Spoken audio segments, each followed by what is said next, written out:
হে বন্ধুরা, last night আমরা চলে গিয়েছিলাম ডমিনোসে। তো ডমিনোস থেকে আমরা প্রায় পিৎজা অর্ডার করে খাই, কিন্তু সেটার টেস্টটা একদম জঘন্য আসে। আমি একদমই ডমিনোসের টেস্ট পাই না সেটাতে। তো জানি না আদেও সেটা ডমিনোস থেকে যায় না অন্য কোথাও থেকে। তো যাই হোক, সেটা বাদ দাও, আমরা তাই চলে এসেছি আজকে ডমিনোসের পিৎজা খেতে। তো আজকে একদম মন ভরে পিৎজা খাওয়ার ইচ্ছেতেই এসে। আর দেখো এইমাত্র মশা উঠে গেলো, ডমিনোসের ভেতরেও মশা। তাহলে ভাবো বাংলার কী অবস্থা। তো যাই হোক, নিয়ে নিয়েছিলাম রেগুলারের দুটো ফ্লেভারের পিৎজা। আমি একদম ভুলে গেছি দুটো কী কী ছিল।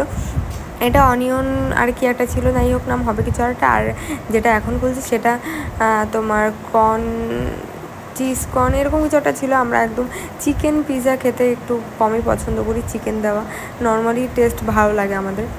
তো এটা সত্যি খুব ইউনিক ছিল, এটা আমি ফার্স্ট টাইম ট্রাই করেছিলাম। এটা খুব টেস্টি ছিল। ওপরেরটা একদম নর্মাল লেয়ার, এর ভেতরে একদম চিজ আর কর্ন দিয়ে আরও কী সব অনেক কিছু দেওয়া ছিল, ওগুলো দিয়ে একদম ভর্তি করা ছিল, মানে মিডিলটাতে একদম খুব সুন্দর টেস্টি ছিল। আর এটার নিচের লেয়ারটা একটুখানি শক্ত ছিল, খুব